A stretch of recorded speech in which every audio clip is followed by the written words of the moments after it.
Hey everybody, this is Lee from Poplar Point Studio. I am in Corning, New York this week. We are doing a beautiful new bed renovation. And so what that means is we're going to be taking an existing bed and giving it some new life. So we've been working with an amazing local landscape architecture firm in Ithaca, New York, Trowbridge and Wolf, and they have done a full planting renovation plan for the front yards. What we're enjoying next is doing the bed preparation work. So the next week or so, there's enough sort of extensiveness to the beds that we've got 4 or 5 crew members here, a couple of different pieces of equipment coming, and we're going to do this in logical, thoughtful steps where we're going to remove all the unwanted plants, remove anything that we're going to transplant, take all the sod off from the center lawn area, add some new soil and compost blend, and make sure that this is all ready so that when the plants arrive, we're in good shape to be able to put the new plantings in and remulch it before the end of the season. Hey everybody, this is Lee from Poplar Point Studio. I am in Corning and it's the plant day. These guys are just loading the carts back up. But are you guys ready for this? I'm so excited. We packed this almost entire tractor trailer full of plants just for our job. You ready for this? I was here at 7:30 this morning. Whoa, look at all these plants. Oh man, I'm so excited. Okay, so these are all going to kind of a woodland property. So we've got a lot of native plants. We're checking out these. We've got some Aronia Brilliantissima. We've got Henry's Garnet Itea, which all turn red in the fall.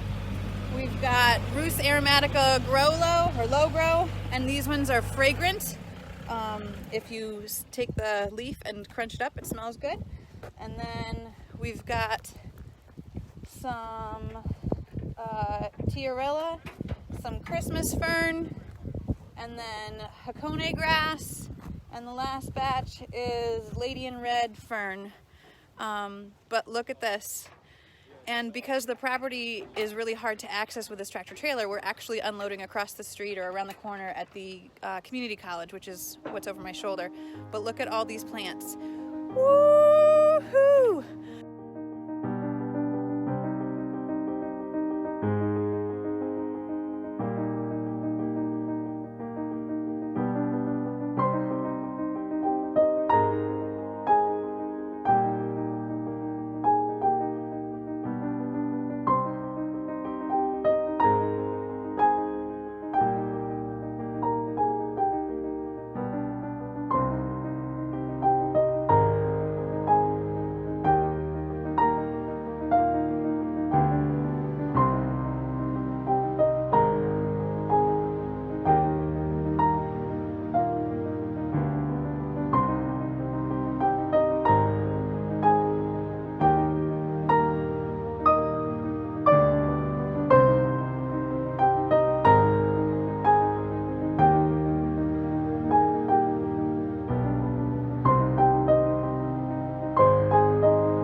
I just wanted to show you some of the great plant material we're using for this project today.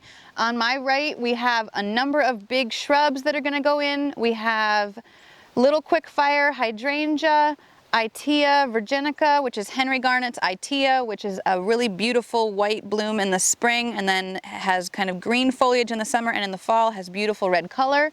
Next closest to me, we have an azalea, smoke bush, and another set of Little Quickfire. I wasn't sure if I was going to have enough, so I got a couple extra yesterday.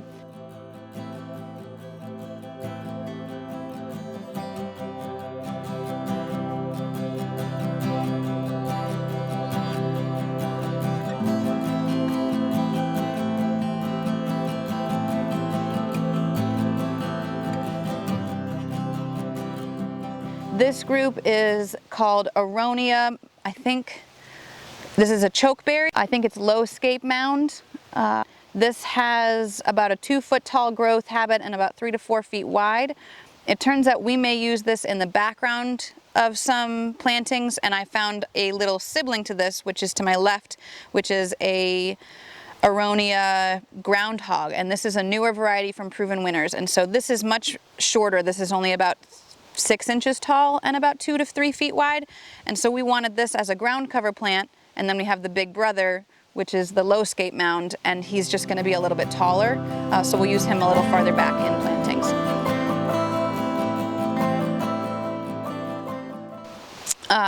Then I have, this is one of my all-time favorite plants. This is Rus aromatica Grow Low. These are stunning. They are a shorter, they're considered a ground cover, but they're reasonably tall.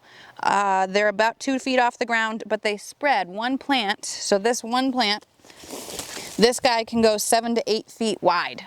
So this can have a pretty far reach. We're gonna space them a little bit closer together here because we want the effect of them filling in a lot faster. I love these one plant. It's a lot of bang for your buck to get these guys. They like slopes. They can handle pretty tough soil conditions. They also have a really beautiful fall foliage. Let me see if I can pull one. So this guy, the fall foliage is like this beautiful burgundy red color. So a lot of the stuff we're putting in now is all got some really cool fall foliage. So just imagine this whole sweep of plants behind me is all going to end up turning like russet red in the fall, which is a really beautiful thing to have plants that have multi-season interest. So not only does this plant handle really crazy site conditions, it can handle full sun, it's a big spreader, but it has a beautiful summer and fall color. So one of my favorite plants. All right, so this is the little brother to the low scape Aronia. This is Groundhog Aronia. This is from Proven Winners. I am just trying it here for the first time, but I already love it. Let's see, one container. This is a number 3 size container, good size pot, very healthy plant material.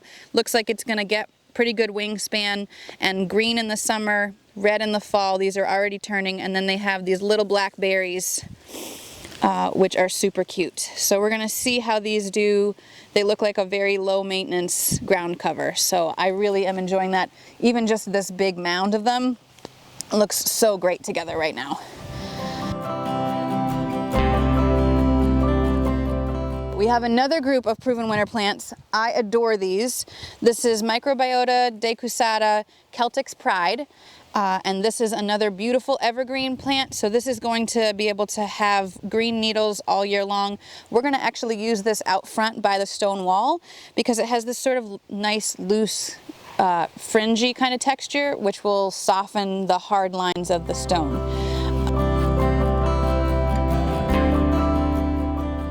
This guy is a newer variety. For those of you who like boxwood but don't like the smell, sometimes they have a fragrance that smells like a litter box.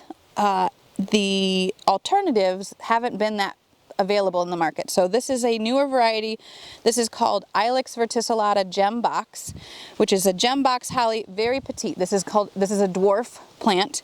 They have a big brother in the Ilex glabra family, which tend to be a little taller and leggy, and one of the complaints tends to be that the bottom of the stems closest to the ground tends to drop leaves, and so you only have green at the top, kind of like a lollipop, and then stems down below.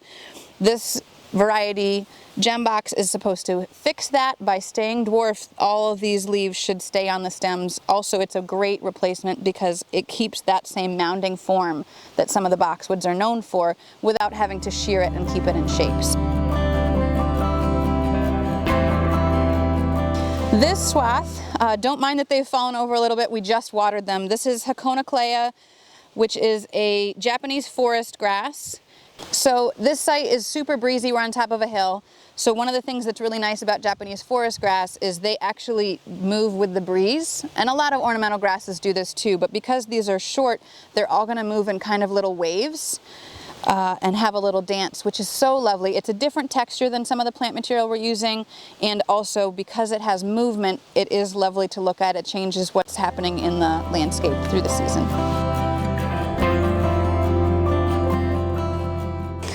All right, right, so here's a couple of the ground cover that we're using on this property. They have to be able to handle some sun and also a lot of shade because this property has a lot of shade on it. So we've placed some of these in the bed already, but I'm gonna just walk you through what some of these are.